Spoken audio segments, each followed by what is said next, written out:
From Dated to I Do is a Christian woman's guide to praying, planning, and preparing for her future husband.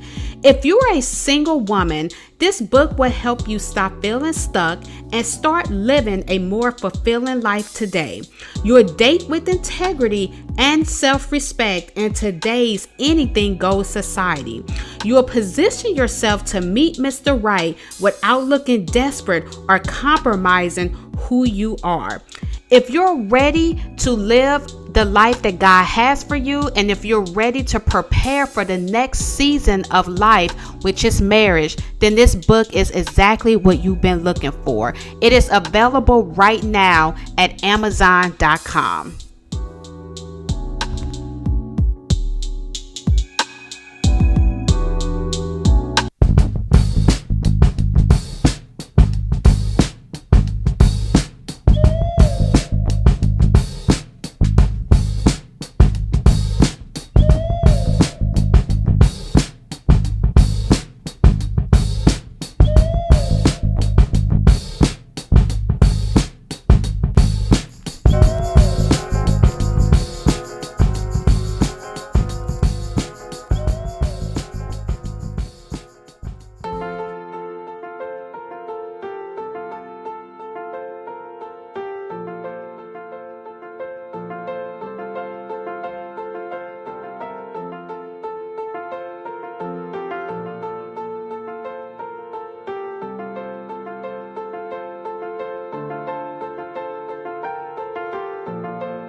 From Dated to I Do is a Christian woman's guide to praying, planning, and preparing for her future husband.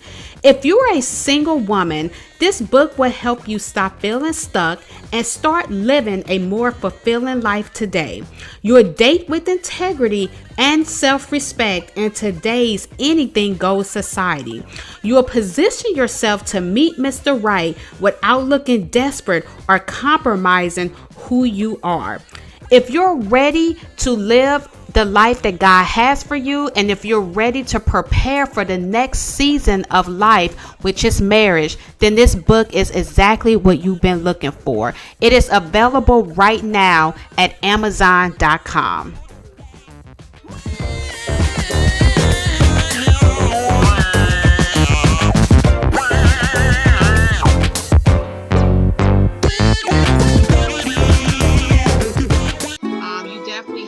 Non-negotiables that you should not negotiate on, just like we talked about having that relationship with Christ. Then of course I'm gonna choose number 3, but if it's as this person is late all the time, that may be, and I'm an on-time person, maybe I can't work with that. Is it something that could annoy me? Yes, but could it something I live with for the rest of my life? So I guess it just all depends on, again, your non-negotiables, your green flags, which is, you're okay with it. Then those yellow flags you may be annoyed with, but, it doesn't drive you away like those red flags.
Thank you guys so much for tuning in to another episode of Heart Talk with Coach Abby, the show where we talk about singleness, marriage, and everything in between. I'm so excited that you guys have decided to join us in the show today. I'm really excited about our topic today. We are talking about navigating dating and marriage in your 40s. Shout out to everybody that's living that mature life right now. But if you are tuning into the show, make sure you go ahead and give us a virtual shout out. We will not bite you at all. Also, we have Coach Abby here, but we also have Coach Robyn and Kevin Murphy here on the show as well, because we're like, okay, we're going to navigate in our 40s, but how do we actually do it? That's why I'm so excited that we have Coach Robyn and Kevin on the show. We get to hear a male perspective as well on this show today. Another great thing is you don't have to Google anything. So, we talk to Coach Abby just throughout the month. And if you're interested in Coach Abby's services, and then Coach Robyn is also going to let you know about her services as well. If you're interested in contacting either one of our coaches, make sure you go to that description box, because Coach Abby's contact information is in that description box, but we're going to have Coach Robyn as well shout out her business and tell you all a little bit more about that and how you all can contact her as well. Another great thing about this show is not only can you type in your questions and comments, but you can also call in your questions. We're not like all those other shows where, everything had to be typed and you got to, tire out your fingers. You can call in. Now you have to bear with us. Be patient with us. We will get to your question. But just call that number that's in that description box as well. Now, if you're interested in also getting Coach Abby's book, make sure you go right there next to that $sign, and you can actually click on that book purchasing link, and you can actually learn more about the book and purchase the book. If you're interested in also just connecting with Coach Abby, right there next to the old school red phone, you can click on that, and you can also schedule your free consultation with Coach Abby as well. So go ahead, like I said, give us a virtual shout out. Let us know that you are in the house. Coach Abby, Coach Robyn, Kevin, thank you guys so much for being on the show. Thank you. You are welcome. So, Coach Abby, just tell our new people, a little bit more about yourself. Hi, everybody, and welcome to tonight's show. My name is Coach Abby, and I'm a Christian dating coach, and I have single professional Christian women position themselves to attract the man that God has for them. Nice. Now, Coach Robyn, tell the viewers a little bit more about yourself. Okay, my name is Robyn Murphy. I am the grown newlywed coach. I help women who are over 40, newly engaged or newly married, to wife with intention, because black marriages matter, and you didn't wait all this time to be bad at it. Yeah, come on, tell us. I know that's right. Kevin, can you tell the viewers just a little bit more about yourself? My name is Kevin Murphy, and first of all, I'm a Christian. I'm a son, a brother, and most importantly, the husband of Coach Robyn. And nice. I'm glad to be with you tonight. Thank you. We are so excited to have you guys as well. So now, Abby, why did you feel that it was important to have Coach Robyn and Kevin on the show? Yeah, it's very important because so many of our viewers and listeners and, many women that I talk to on a daily basis are in their 40s, never been married. Many of them have no children. So it's like a waiting game, questioning their faith, and just really, feeling a little loss of hope, wondering if marriage is even, for them. So I wanted to bring Coach Robyn and her husband on the show just to really talk about, having that real life example of what it means to date and marry in your 40s, and that it can happen, that, if God has put marriage on your heart, and if you desire marriage, then, he will give it to you. Come on, Coach Abby. So shout out to Melanie Sanchez. She says hello from NYC. Okay, NYC in the house. We hope that you guys are okay. Coach Robyn was also telling us about Hurricane Ida We forget about Philadelphia. I hope you guys are getting back to normal as well. Shout out also to Sheena Smith. She says hello also from Regina Hill, aka she used to be Regina Patterson, but she got married too I think in her 40s as well. So shout out to Regina Hill from Grand Rapids, Michigan. So now, Coach Abby, I know that we're talking about this important topic, but specifically, how does your book even talk about this topic? So it doesn't talk about specifically 40s. It makes it, more general for those, Christian women, in their 30s and 40s, just really teaching them on the steps on how to position themselves, for marriage. So really helping them to work on their mindset, overcoming any type of past hurts or toxic relationships they've been in, how to work on their feminine energy, and just really learning to identify their expectations and standards and what it is that they're looking for, in that life partner. That's good. That's good. So now, Coach Robyn, can you just tell the viewers how you two met? I just love hearing this story. And I love hearing the story so much about how couples met. I mean, it honestly gives me hope. Okay, Coach Robyn and Kevin, I'm single, ready to mingle. If you guys know a Christian, and he's intentional about being a Christian, send him my way, let him know he can DM me. But Coach Robyn, can you go ahead and let the viewers know how you two met? So it's really funny because we tease each other about our version of the story. We'll get both versions there. So we met at church. Let's see, what's the quickest way to tell it, because it can be long. We met at church. Because of our different roles at the church, we wound up sitting in the same area.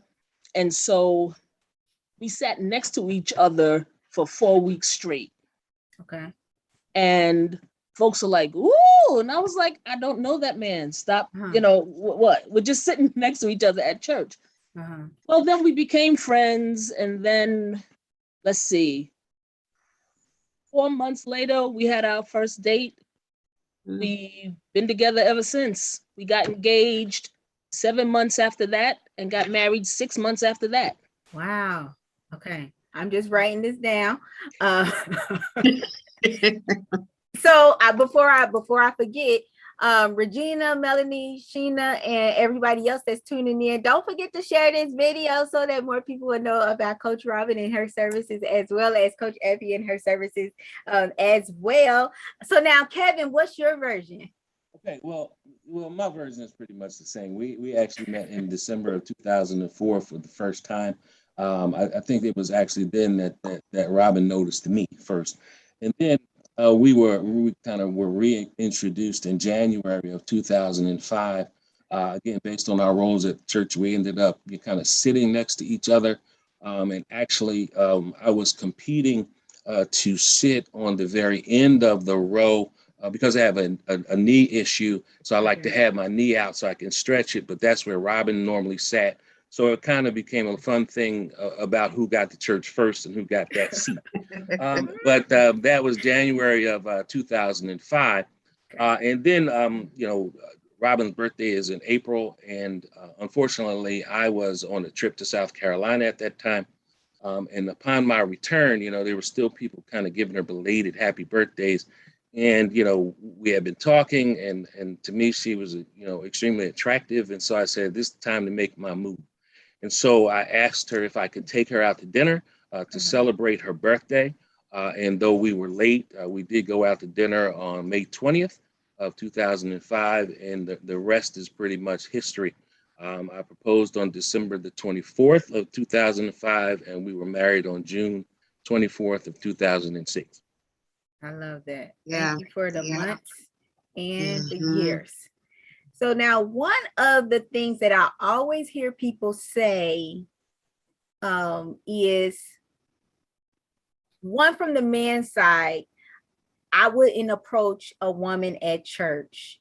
And then from the woman's side, it's kind of 50-50. Like some women don't mind getting approached at church, and then some women do mind. And I think sometimes it's because, like, if we break up, I don't want to be seeing this person at the service.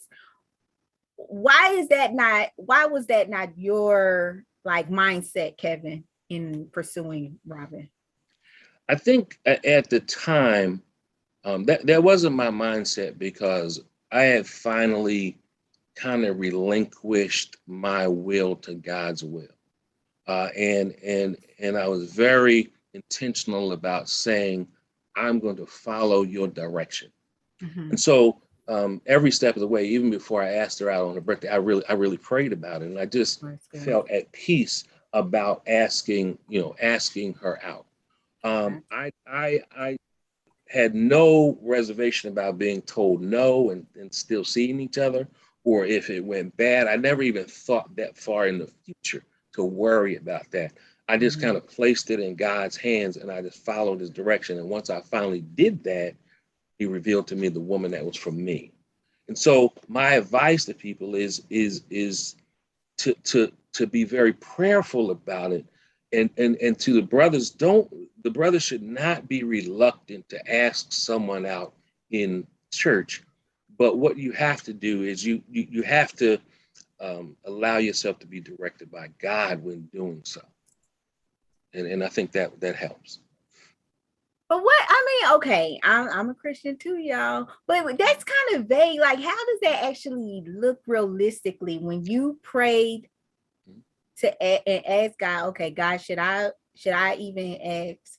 I know it's not Coach Robyn that you called her, but should I even ask Coach Robyn out on a date? Like, what did that yes look like? And it's interesting because it's not spooky or anything. You know, sometimes we make it seem real spooky. God said, the Lord spoke to me. It was really just about a peace and a calm within me. I didn't have any butterflies. I wasn't nervous about doing it. And then I received confirmation in a very interesting way, because, I felt that peace, and I came to church on that Sunday with the intention of asking her. And the sermon title on that day was "Don't Miss the Blessing Right Beside You." Right beside you. Come on. Oh, wow. So for me, that was confirmation that, go ahead and ask her. And I asked her, and she said yes, and it evolved and developed that way. Yeah. And I know that's just the way it happened for me. But I really believe when you're in God's will and when he's speaking to you, it's really about the calmness and the peace that you feel, because God is on your side. God is with you in this. And that's not to say it's going to work out. Yeah. But what it does is it gives you the confidence that even if it doesn't, as long as you stay in his will, you won't have to worry about any kind of backlash or humiliation or even feeling bad if you are truly dating. Mm-hmm. Mm-hmm. And I know that's going to come up a little later, because the thing is, when you ask somebody out, you're going on a date. I'm not asking you the first day to marry me. I'm asking you out on a date. Yeah. So that doesn't work. Okay, we were just dating, getting to know each other. Mm-hmm. Right. Mm-hmm. And I have Regina that says that she probably caught him with that smile. That's good. She does have a pretty smile, y'all. All right, go ahead, Coach Abby. So, Coach Robyn and Kevin, what advice would you give for couples dating, or singles? I should ask, what advice would you give for singles dating in their 40s? I would say to keep it all positive. I know, and I hear it a lot, that there are lots of women who are like, ain't nobody good out there, or everybody's a clown. And I would first say, stop saying things that you don't want to be true. Mm-hmm. Mm-hmm. So you can't say there's nobody out there if you know you want somebody to be out there. Mm-hmm. So just stop saying that. Mm-hmm. And then be positive, be open. I remember when we first started being friendly or whatever, I almost could tell. And I was like, really, Jesus? Like, it was It was one of those things people say, when you know, you know. Mm-hmm. And I always thought that was the stupidest thing ever, but it's exactly what happened. Because there was, like he said, like a peace. It wasn't crazy. I wasn't questioning. I wasn't like, does he really mean that? It was just totally peaceful. Peace and calm and light. I never felt heavy about it. So I would just say for women, just be open. And also, so the second thing, I always tell women to pray that the Lord sends you who you're supposed to have. Yeah. Who he wants you to have. Not he of the list that you have in your desk, in your nightstand. Not him. The one that he wants you to have. And then pray for clarity so you recognize it when it comes. Yeah. I agree exactly what you said, Coach Robyn, because you have to be, in order to have that peace with who God gives you, that person, you have to be in a position where you'll be open to God's will, right? So you're not like defined by that list. You're not defined by your expectations or your standards. It's real. Your will is aligned with God's will. So once a woman gets into that position, then she will have that clarity. Then she will have that peace. And when she meets that person, there shouldn't be any chaos or confusion. Everything will go smoothly. So I really agree with what you said there. Yeah, definitely. So now, I would like to hear your response to that same question. Coach Abby, can you ask that question again? But Kevin, can you answer that? Yeah. So Kevin, what advice would you give for singles or couples dating in their 40s? The first thing I would say is don't ever give up hope. Don't ever give up or give in. And one of the key things, and I picked this up from you, Coach Abby, is to prepare yourself. And one of the ways that you prepare yourself is through prayer and Bible study, because you want to continue to build your relationship with Christ. So that then, because because the Bible tells us that he'll grant us the desires of our heart, but what we have to do is we have to seek ye first the kingdom of God and his righteousness. And so as long as you're seeking him and his will, you have hope in him and through him that he'll grant you the desires of your heart. Yeah. So now this question is for, I'll ask you, Coach Robyn and Kevin, but we'll start with you, Coach Robyn. What did compromising look like for you when single 35 and older are usually set in their ways? So it's always interesting because we talk about set in your ways, but then on the other hand, we talk about compromise. We talk about coming together. We talk about creating a new thing.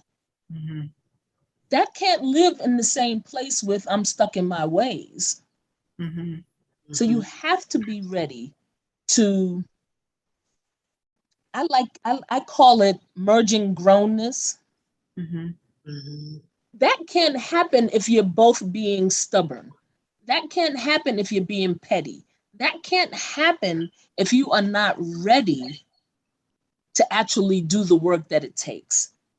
Now, I got in trouble for probably a year. Easy. For calling everything mine. But when you get married in your 40s, stuff has been yours for a long time, right? Right. And so the work I had to do, even just to change the language, to be more inclusive, to be more, it wasn't that I didn't share well. It was basically the language. But then if you say it all the time, then that sounds crazy. And so trying to make sure that my language matched my actions and what my heart was telling me.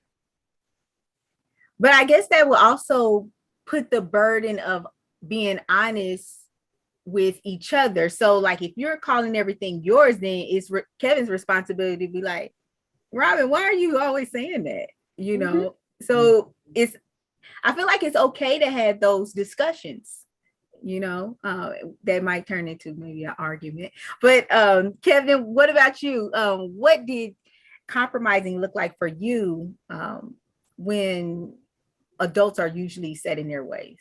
I think compromise for me was a reordering of my priority. Do you really want this to work? If so, then be vulnerable enough to change. Here's a good example. This is a good example. It's going to sound silly. This is a great example. Tonight is the first Monday night of the NFL season. Oh, Monday I'm Night so Football sorry. came on at 9:00. Normally, I would have a beverage and a snack and be sitting and watching football. But the question came up, can you join me, in this conversation? Excuse me? To myself. And it's like, of course, I will, because my priority is Robyn first. Right. And so that's what it kind of came down to for me. And in areas where I really didn't want to compromise, it becomes a discussion. Okay. It's a discussion, and over time, we would kind of get to a middle ground. And again, that's a part of, I think, knowing that this is the person that God sent me, that I was willing, because I'm a pretty stubborn person. I come from a pretty stubborn family. Robyn's will attest to, but when it came to her, there was something different, and I even had to let them know that they better like her, because this is the woman I'm going to marry. That's good. And so it just became a matter of a priority, and again, being vulnerable enough to change, or be willing to change. Yeah. I like what you guys said, the priority, because I was just going to follow with that question. But how do one start, to learn to not, be, so stubborn and independent, and learn to be one. And like you said, it's all about making that your priority. If this is something that you want, then you have to begin working at that. If we could just get some numbers out here right quick. How long have you guys been married? 15 years. 15, wow. Okay. And you started dating when you were dating Kevin when you were how old, Coach Robyn? 42. And how old were you, Kevin? 46. 46. Okay. Okay. Go ahead, Coach Abby. Okay. So, Coach Robyn, I know this may go specifically for you, but how would you encourage women in their 40s that are still single, but they still desire marriage, and they've, are on the verge of giving up? That's good. So encourage us, Coach Robyn. So what I know is, for most women, especially, okay, so let's back up. I was born in the 1960s. So when I was growing up, everybody got married by 24, 25. And so a whole bunch of us in that space, that was the number that we had in our head. Every year that ticked after that, I was like, well, Jesus, what you doing? Yeah. However, and I tell women this all the time too, I was not yet grown enough to even be ready then. And what we don't want to do, because what I found is that women will say, oh, he needs to do this and he needs to do that, and I got to make sure that he blah, blah, blah. And no one is working on themselves. The women are not working on themselves. They think that they're okay, and that the man needs to conform and become who is their ideal, instead of figuring out how to make yourself someone's ideal. And so I do a lot of discussion around that, trying to get folks grown and ready, because there's stuff that is in you that you've been dealing with, that you haven't dealt with, that you've done, that you haven't repented for, that your behaviors across time, you're not ready. And it's time to start doing that work, so that when the Lord says, okay, she's ready, and send someone, then it doesn't take 10 years of dating to figure it out. Mm-hmm. So now the services that you offer, Coach Robyn, you can offer them nationwide, worldwide? Yes, ma'am. Okay. So Coach Robyn, what would you say to that woman that, says that nothing is wrong with her, that she doesn't see where, she needs that internal work? Like she feels like she's, she comes with a lot. I hear a lot of women say, a man, they can't either meet my high expectations, or they're not on my level, or they're intimidated by my success. So what do you say to that woman that don't believe that there's no internal work that needs to be done, that it's all on not being enough good men out here? That's a great question. So there are two things. Do you know who you are? Do you have, is your belief in yourself structured such that even as you get older, it doesn't change? Have you become complete, whole, I want to say ready, but I've said that before, but are you the whole package?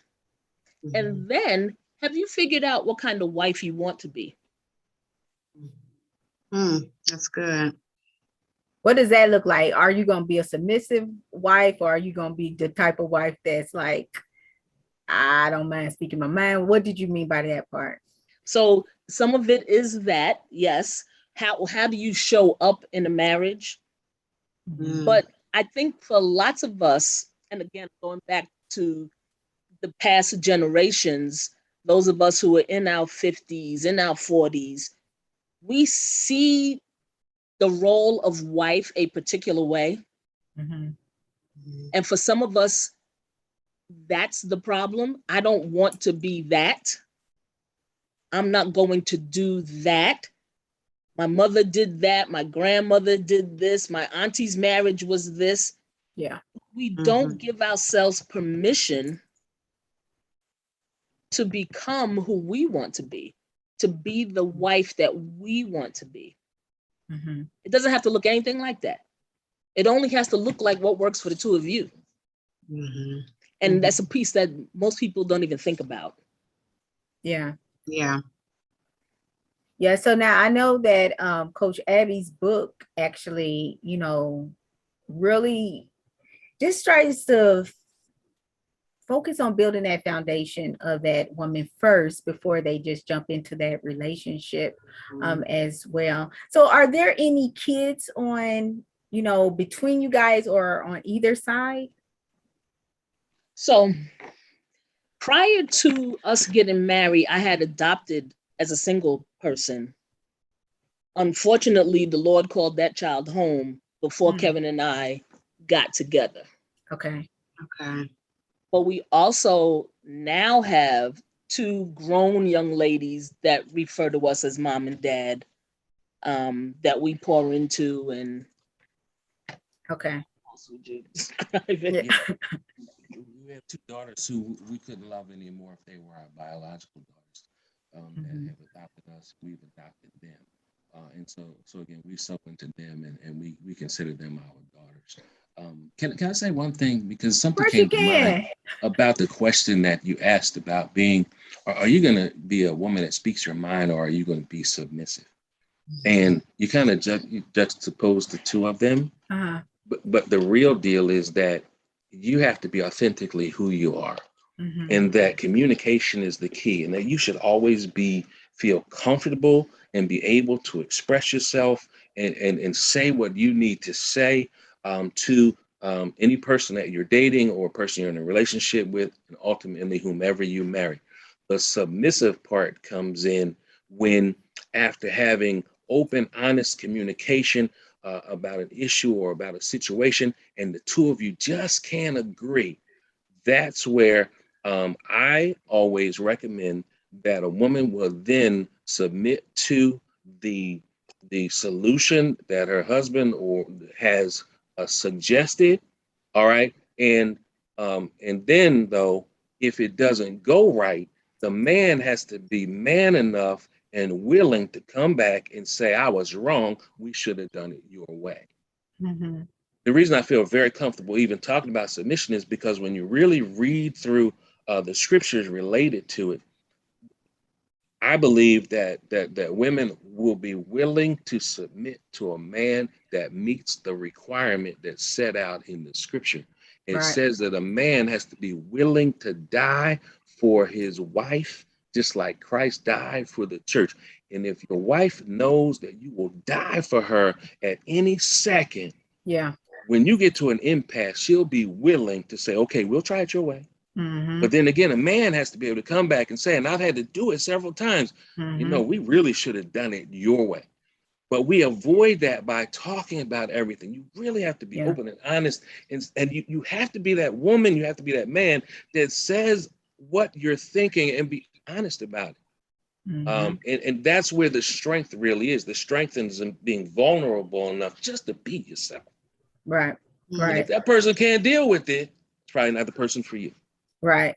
Wow. And that is so Mm. true, because you Yeah. can only fake the funk for so long, Right. and not being yourself with that. Were either of you two married before you got married? No.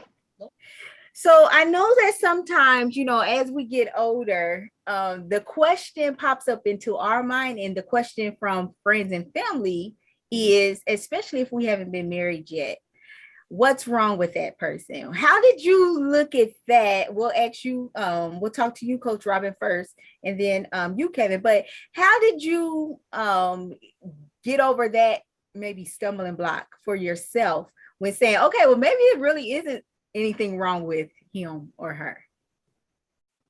So, like I said earlier, it took me a while to figure out who I was, who I really was, not who was shifting and changing for somebody else, not trying to be what other people were because that looked like that was working, to actually be me, figure out who I was, and then continue to walk in that. So that took a little bit. That took me a little bit, but I promise you, as soon as I was ready, then the Lord was like, all right, you ready? Mm-hmm. Now, it is hard when people are like looking at you like, whoa, what took you so long? Why are you waiting? For those that know the Lord, waiting on the Lord is a good answer, Mm-hmm. right? Because you really, really, like I said before, want who the Lord is putting forth for you. Right. You really want that, so you're waiting on the Lord. But it can be very frustrating. Yeah. Mm-hmm. It can be. I mean, I have people that say all the time, "Oh, you give me hope," but those same people are almost my age now, and they're still like, "Oh God, Robyn, when?" I'm like, Mm-hmm. you're waiting on the Lord to do it. I know folks that got married at 65. Wow. Jesus, please don't let that be my testimony. I know somebody that got married at 80. Uh-huh. Wow. So you never give up hope, Uh-huh. but you continue to be who you are and develop that. Because you want to be whole. You don't want to get married and then have to work on you to make it work. To make the marriage work, that doesn't make any sense. And if you're a grown newlywed, you don't have that kind of time. Mm-hmm. So what about you, Kevin? Same question. That's good. Well, thankfully, I was blessed to have a significant relationship with my dad. Okay. Close. I have one older brother, but my father was a key figure in my life. And so whenever I hit those moments of crisis where I kind of start to feel like, well, what's wrong with me? Why am I not, good enough to find a wife? I would have a conversation with my father, and he would always encourage me and help to rebuild my self-esteem and talk to me about who I was in Christ, who I was as a member of the Murphy family, and just help me understand that there was nothing wrong with me. It was just circumstances of life to continue to hold on. And so I was blessed in that regard. And so that's kind of how I made it through. I must say that it was tough sometimes. I did have one specific situation that I didn't handle very well, where an individual, kind of confronted me, about being so old, not being married, and kind of insinuated in a group setting that I may not like women. I just put it Why that do way. we go to such extremes? Yeah, I don't just saying. understand that. So, and one of the things that my father taught me is that when people disrespect you in public, then they give you license to respond.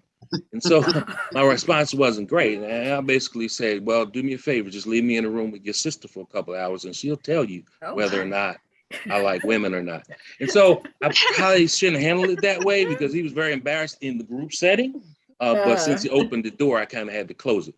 But other than that, it really was, the conversations that I had with my dad and the conversations that I had with my Heavenly Father, and understanding who I am in Christ. And that gave me the self-esteem to be patient. And I don't know if you're going to ask the question, but I did have a lot of first dates, and it was like, oh, no. Have a good evening. Yeah. That is so true. And I know Coach Robyn, and also Kevin, you guys talk about, don't lose that hope. I haven't lost hope, but I have to also be realistic in thinking that maybe God has called me to singleness. And I know Coach Evie be like, Martinique, if you desire it, he is going to bring up. But I just have to, really just tell myself, maybe that's where God has called me. Did you ever think that maybe God has called you to singleness since you didn't get married until you were 42 and 46? And we'll start with you, Coach Robyn. No, I never felt that. I would always say, even in some jacked up relationships, when Mr. Right comes, it's going to be fabulous. So I never felt like it wasn't going to happen. But what I also learned to do was not wait to do things because I was waiting on a man to do them with. That's good. So I traveled and I went places and I ate in restaurants by myself. And I mean, I didn't exclude certain activities from my life because I was single. Okay. Okay. And what about you, Kevin? Did you ever think that maybe God has called you to singleness?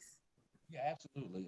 And I think that was a part of the release. It kind of became whatever you want to do with my life, I'm open to it. If it's single, fine. If it's married, which is what I desire, that's fine as well. But I'm going to depend on you. And again, I think that was the springboard for me once I released that to God's will. That's good. That's good. If you guys are just now tuning in, where have you been? You are watching Heart Talk with Coach Evie.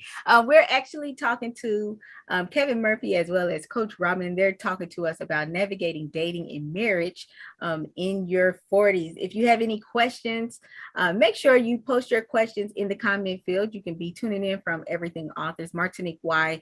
Brown, or Worthy of Love Counseling and Coaching. If you are on either of those three pages, or even if you're on our YouTube channel, make sure you go ahead and post your questions. If you have a question that you want to call in, go ahead, use that telephone number that's in that comment field as well. So now you can go ahead with your question, Coach Evie. So, Coach Robyn and Kevin, what type of expectations should a person have in their 40s as far as who to date? Because realistically today, many people in their 40s have, already been married, maybe one or two times, they have children, so it's a lot that, should come. So, what type of expectations should maybe a man or a woman have that may have never been married and don't have kids? How realistic should it be with one of those same expectations from that partner? Or should they say, let me accept, being a step parent, or accept a divorced person? So it goes back to what I said before about being open and not having your list of who you think you're supposed to have. If you are praying for a spouse and you have asked the Lord for clarity, and who he sends you has some of all of that you just talked about, well, then you learn to deal with all of that. The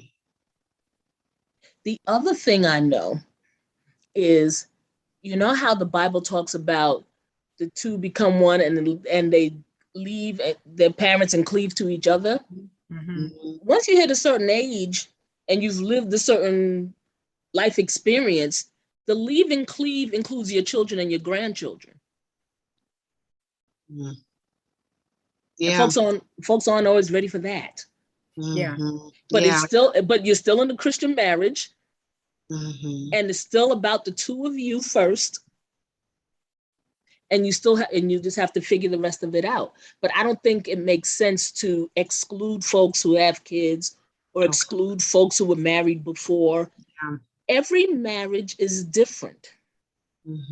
And if you're not marrying the same actual person, then that new marriage doesn't need to be anything like anything you've previously been in.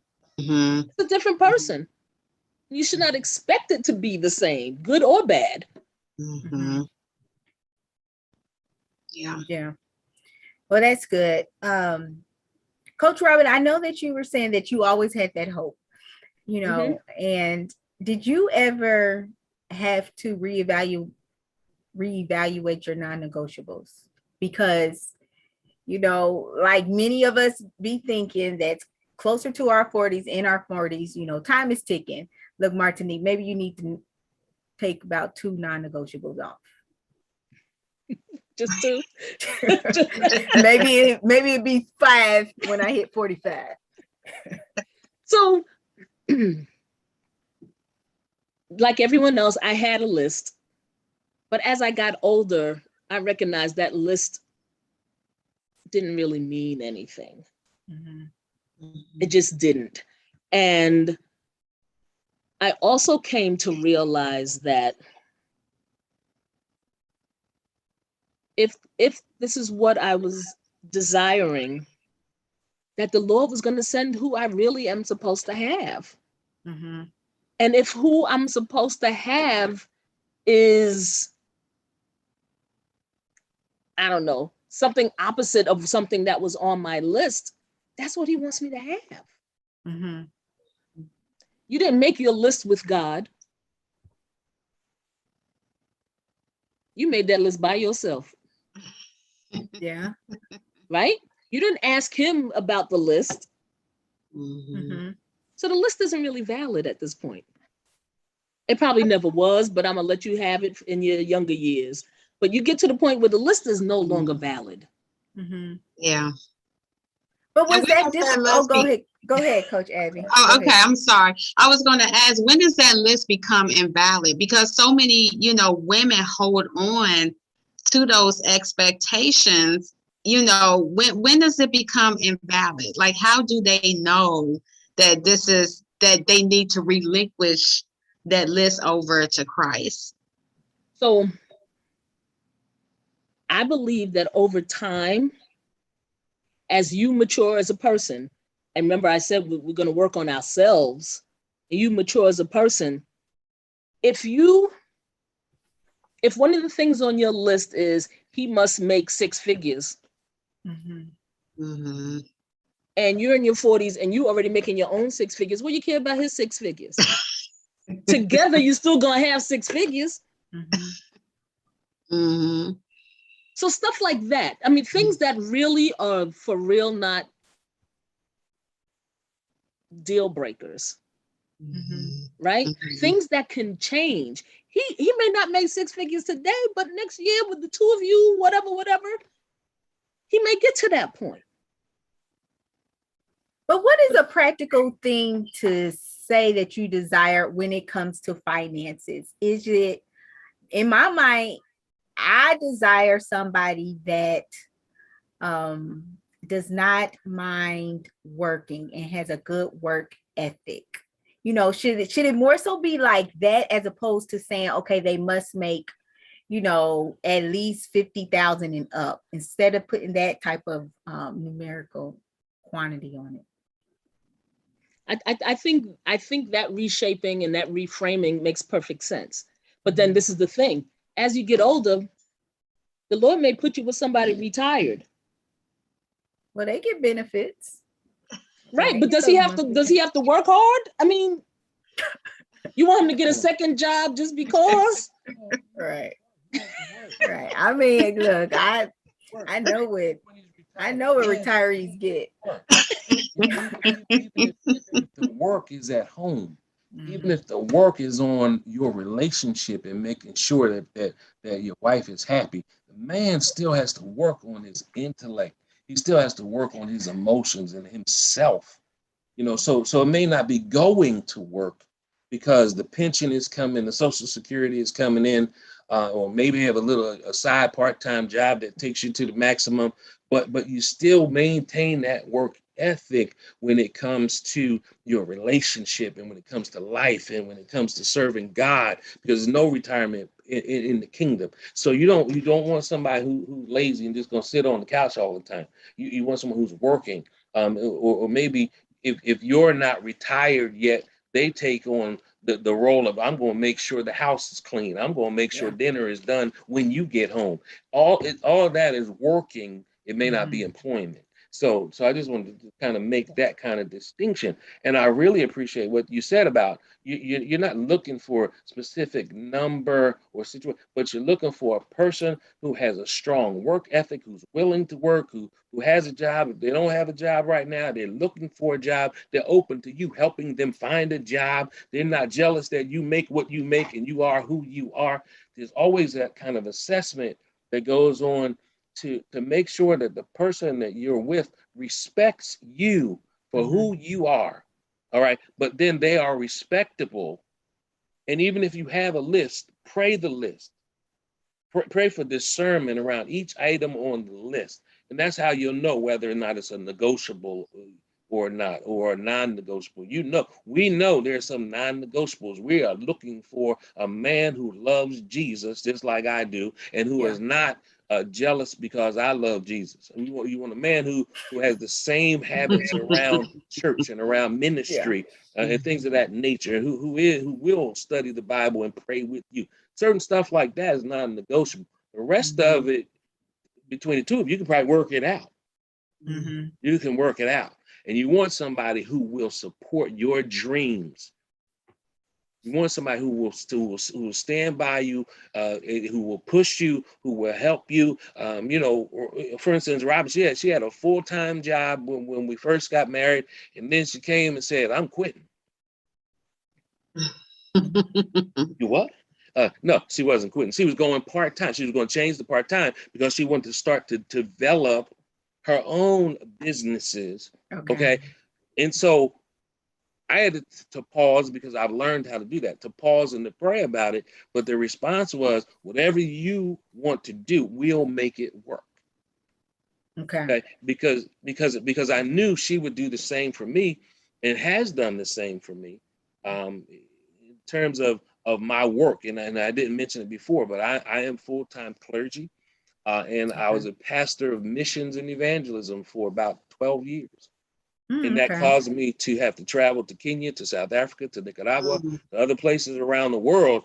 And Mm. she modified her schedule to make sure she was available to travel with me. Oh, that's Okay. excellent. That's good. And so Mhm. it just becomes that kind of give and take. And that's what you're looking for in a person. What is that? You know, when you're talking on those dates and you're getting to know each other and you start to figure out, are they willing to sacrifice for you? Are they Mhm. willing to understand that the strength is in being vulnerable and not Mhm. resist being vulnerable?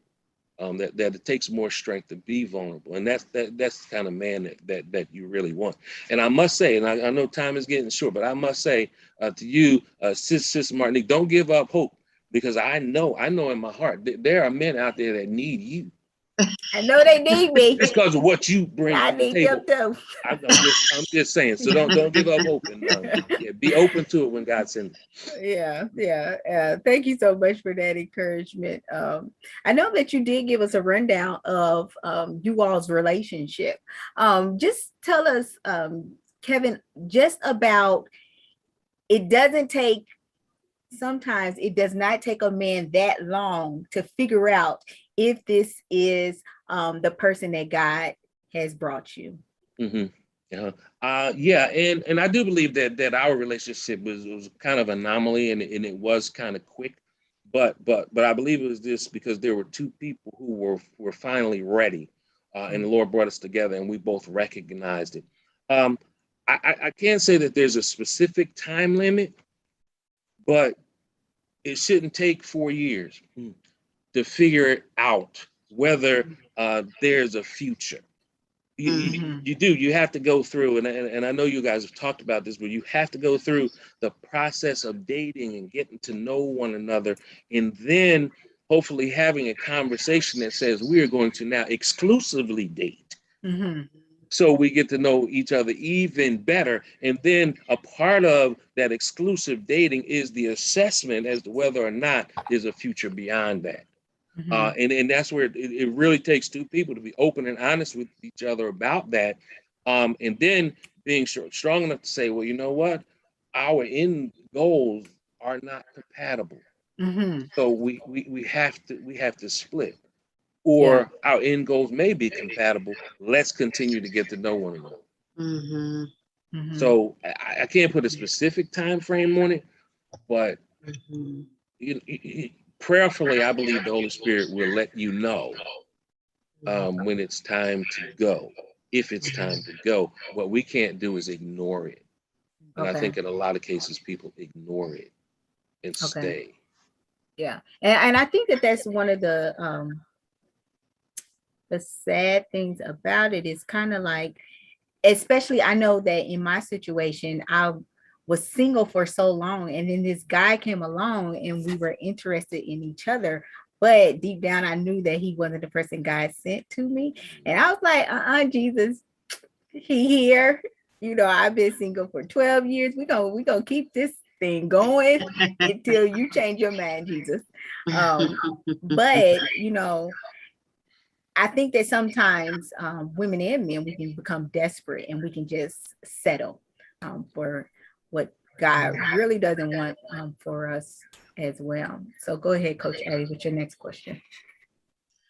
So men and women in their 40s come with, and we, kind of briefly touched on this, but they come with having their own, like being independent, having their own six-figure salary, some of them, cars, and, having a home, and, just being really, independent in their own. So what advice would you all give someone, in their 40s as the first step to start dating? Like, what advice would you give as that first step to really open themselves up to date for marriage?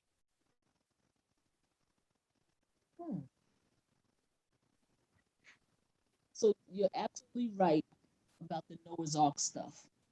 2 houses, 2 cars, two retirement accounts, two of everything. Mm-hmm. I think that most of that stuff is what you deal with once you know that this is who you're going to be with. Mhm. There's no need in the dating stage to be figuring out about two houses, right? So Mhm. so not to put all of it on your minds to deal with too soon. Mhm. I know so we had two houses, and because I am not the finance manager in this relationship, he had a plan for when we could buy our house. So we lived in the house that used to be mine when we first got married. Mhm. But then we were able to buy our house and furnish it with our stuff. Mhm. The only thing we brought from where we were living was the dining room table and chairs. Okay. Everything else was what we chose. Mhm. Okay. But I wouldn't have, if we weren't getting married, I wouldn't have gone through all that. You know, so I'm saying just not to have all of that in the forefront too soon. Mhm. Yeah. Does That that make that no, that makes sense. Yeah. Yeah, I think that absolutely makes sense. And again, uh, when I try to put things in a process, once you have that conversation about kind of dating exclusively, that's when you start kind of talking about those kind of issues. That's Mhm. when you start talking about finances and income and what do you spend your money on? Do you have a budget? Do you have good credit score? What credit cards do you have? I have these credit cards, things of that nature. You start to understand the other person's outlook on money, outlook on family, outlook on church, outlook on football, outlook on whatever your hobbies are. Maybe okay, how do you feel about me being a Delta or a AKA? How do you feel about those kind of things? And you start to then assess whether or not those positions are right for you. And so I think that's kind of when you start to do that. And of course, the underlying thread that we've already set is that you're praying about all of this. And then there's some things that might raise a flag. You were talking about different color flags, and I'm sure once I read your book, I'll know how to identify those flags. But um, you know, can you accept that, or can't I? No, that is a red flag. That's a stop. No, no, we can't go any further than that. I knew you had 3 kids. Now I found out you had 6 by 5 different women. Wait a minute. That lets me know, and it had anything to do with the kids or the previous women. It has to do with your honesty. Mhm. So that's a core characteristic that's on the list. That's a non-negotiable. You Mhm. waited till now to tell me that. And that was just a silly example to make the point. That's a great example. Things like Yeah. that. Okay, there are things like that. If they start to come up after you, that will cause a pause. But if you don't find out those kind of things, and you can accept and you can work with, and there'll even be areas that are identified where you might see a weakness where you're strong, Mhm. or you might see a strength where you're weak. That might be an indication that coming together would provide a solution for that kind of situation. And then you have to figure out how willing you are to compromise on. Mhm. Yeah. Mhm. That's true. So now, Coach Robyn, and this is going to come to you as well, Kevin. But how was dating different for you in your, mid 30s, 40s? How was that different for you?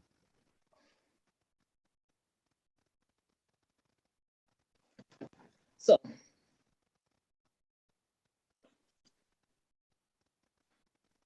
I had to do a whole lot of work on me. And it's always funny to me because it's what people talk about now freely.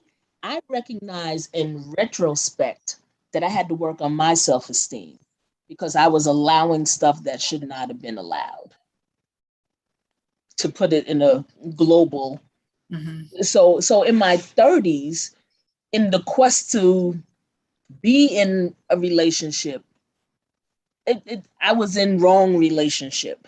And so once I ended all of that, took the time to figure out who I was as a person, as a woman, as a Christian woman, who I am, then it made it easy. And so probably about a year and a half, 2 years of me figuring out who I am is when the Lord sent Kevin.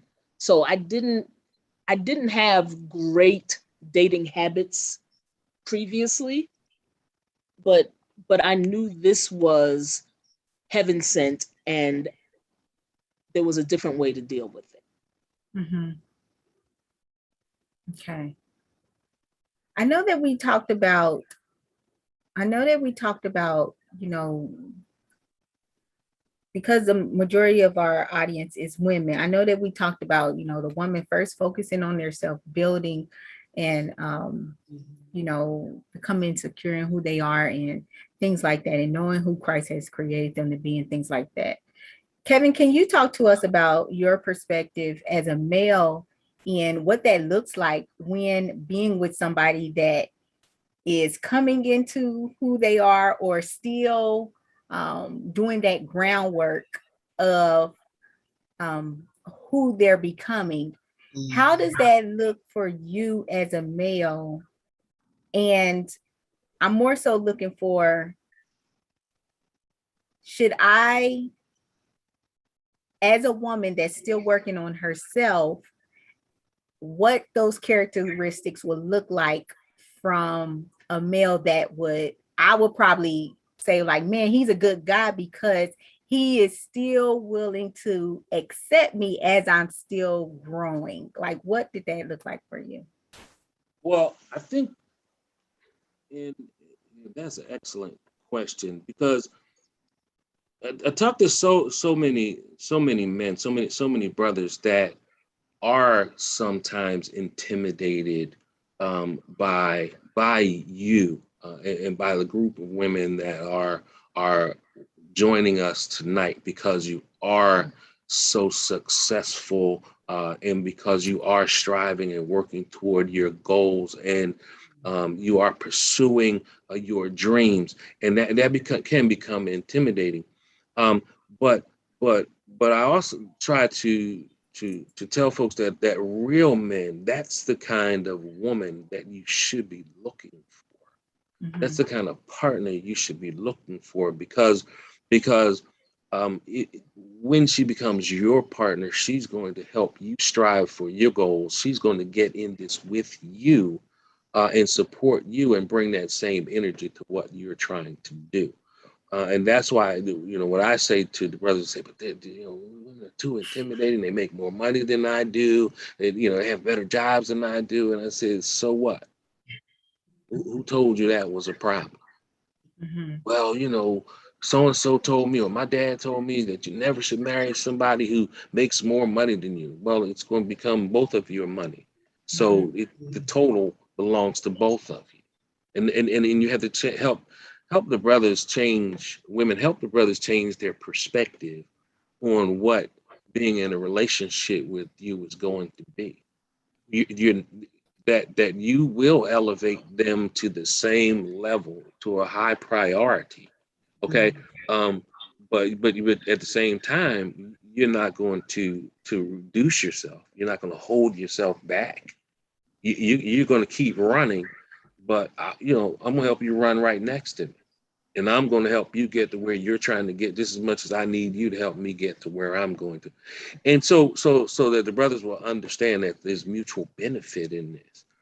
And I think I get more disgusted sometimes with some of the brothers that I talk to, because oftentimes I come home and talk to Robyn about it and say, what is wrong with these guys? That's what we be asking too. It's, I see it. I see it. I say, what is wrong with these guys? The kind of woman that they need is the kind of woman that they're afraid of. The kind of woman they don't need is one you're chasing after. It doesn't make sense. But then you come back to me, you know, in my counseling capacity. Oh, I have this problem. I have this issue. What it's because you're not listening to the Lord, first of all, and you're listening to yourself and your friends. And you just, and it's hard. It's hard. And and I'm trying to get to the point in this answer where I'm saying I don't have a definitive answer for it because I'm struggling with it myself. Because like we said, we have two daughters, two grown adult daughters who've adopted us and we've adopted them, and they're in that same boat. They are extremely intelligent. They have wonderful careers. They're beautiful. But these guys can't handle them.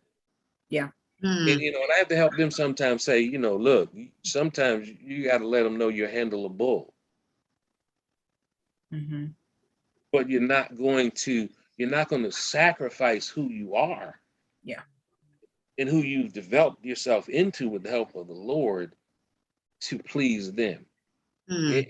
So I try to tell the brothers, you just have to catch up.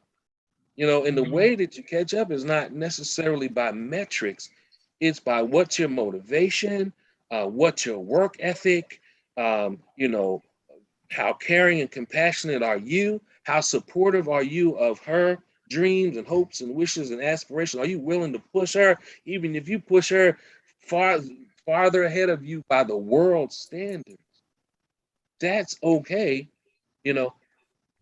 as long as the two of you are working in concert. Yeah. Yeah.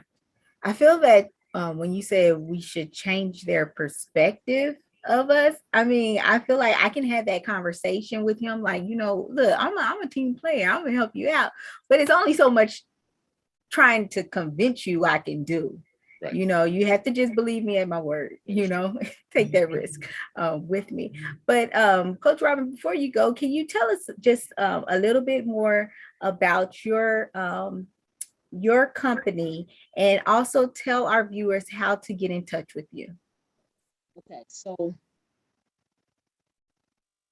my passion is just this: helping women figure out how to be a better version of themselves and then be able to show up strong in a relationship.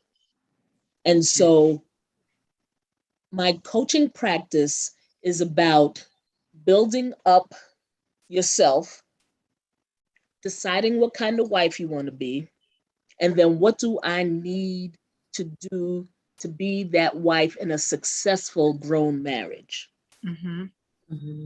My website is thegrovnnewlywed.com.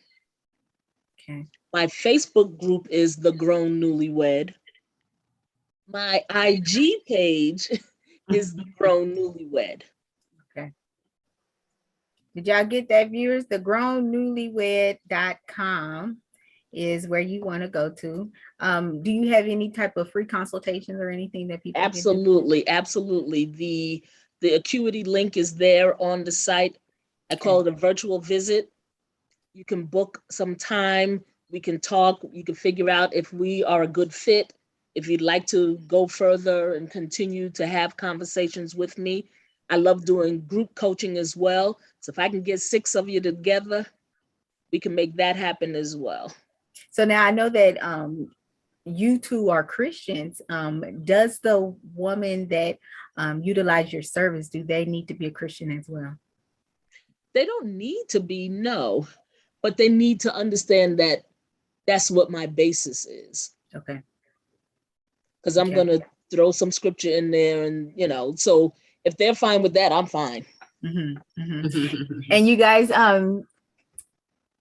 Coach Robyn you can utilize her service nationwide, as long as you have nationwide and worldwide. If you have internet access, then you are good to go. Also, if you're interested in talking with Coach Abby, make sure that you click on that link right there next to the old school telephone, and you can actually sign up to schedule a free consultation with her as well. We definitely hope that you all enjoyed the conversation today, and I hope that you all, if you're single, I hope that you're just encouraged, because I just love hearing people's testimonies to really see how God has worked in their life and really just change their mindset about different things as well.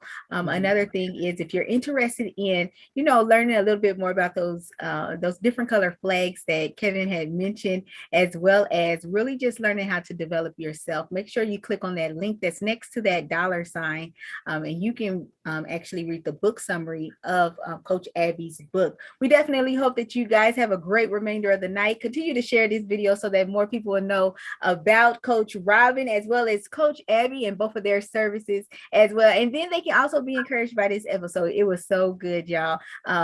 Like I said, I'm really happy that we also had Kevin on the show so we can hear the male perspective as well. But again, we hope that you guys have a great remainder of the night, and we will talk to you all later. Bye-bye. Bye.